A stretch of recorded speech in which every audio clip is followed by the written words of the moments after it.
Hey guys, this is Pastor Dave. Welcome to another midweek chat. You know, words are really powerful. The saying, sticks and stones may break my bones, but words will never hurt me. That's a lie.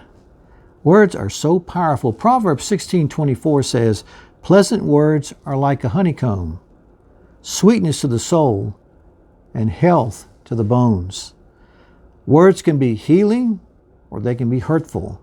Words can lift a person up or they can put a person down. Words are so powerful. 1 Thessalonians chapter 5 verse 11 says, therefore encourage one another and build one another up, just as you're doing.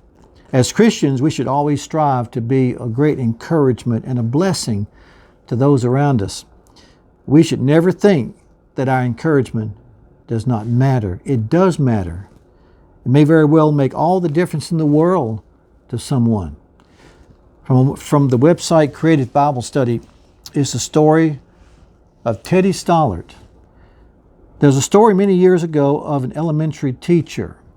Her name was Mrs. Thompson. And as she stood in front of her fifth grade class on the very first day of school, she told the children a lie. Like most teachers, she looked at her students and said that she loved them all the same. But that was impossible because there in the front row, slumped in his seat, was a little boy named Teddy Stollard, or Teddy Stoddard. Mrs. Thompson had watched Teddy the year before and noticed he didn't play well with the other children, that his clothes were messy, and that he constantly needed a bath. And Teddy could be unpleasant. It got to the point where Mrs. Thompson would actually take delight in marking his papers with a broad red pen, making bold X's, and then putting a big F at the top of his papers. At the school where Mrs. Thompson taught, she was required to review each child's past records, and she put Teddy Stoddard's off until last. However, when she reviewed his file, she was in for a surprise. Teddy's first grade teacher wrote, Teddy is a bright child with a ready laugh. He does his work neatly and has good manners. He is a joy to be around. His second grade teacher wrote, Teddy Stoddard is an excellent student, well liked by his classmates, but he is troubled because his mother has a terminal illness and life at home must be a struggle. His third grade teacher wrote, his mother's death has been hard on him.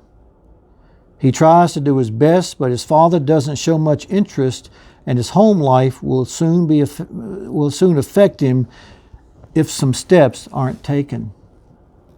Teddy's fourth grade teacher wrote, Teddy Stoddard is withdrawn and doesn't show much interest in school. He doesn't have many friends and sometimes sleeps in class. By now, Mrs. Thompson realized the problem, and she was ashamed of herself. She felt even worse when her students brought her Christmas presents, wrapped in beautiful ribbons and bright paper, except for Teddy's. His present was clumsily wrapped in the heavy brown paper that he got from a grocery bag. Mrs. Thompson took pains to open it in the middle of the other presents.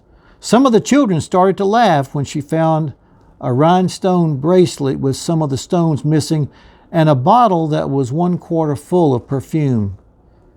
But she stifled the children's laughter when she exclaimed how pretty the bracelet was. She put it on and dabbed some of the perfume on her wrist. Teddy Stoddard stayed after school that day just long enough to say, Mrs. Thompson, today you smell just like my mom used to. After the children left, she cried for at least an hour.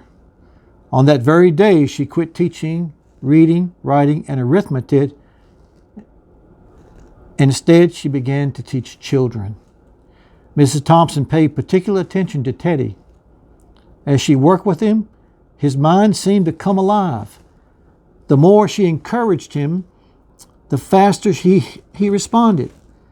By the end of the year, Teddy had become one of the smartest children in the class, and despite her lie that she would love all the children the same, Teddy Stoddard became one of her pets. A year later, she found a note under her door from Teddy telling her that she was still the best teacher he ever had in his whole life.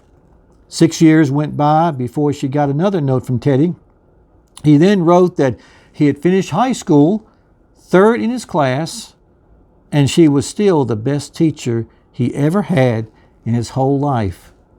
4 years after that, she got another letter saying that while things had been tough at times, he stayed in school, had stuck with it, and would soon graduate from college with the highest honors. He assured Mrs. Thompson that she was still the best and favorite teacher he ever had in his whole life. Then 4 more years passed, and yet another letter came. This time he explained that after he got his bachelor's degree, he decided to go a little further. The letter explained that she was still the best and favorite teacher he ever had. But now his name was a little longer. The letter was signed Theodore F. Stoddard, M.D.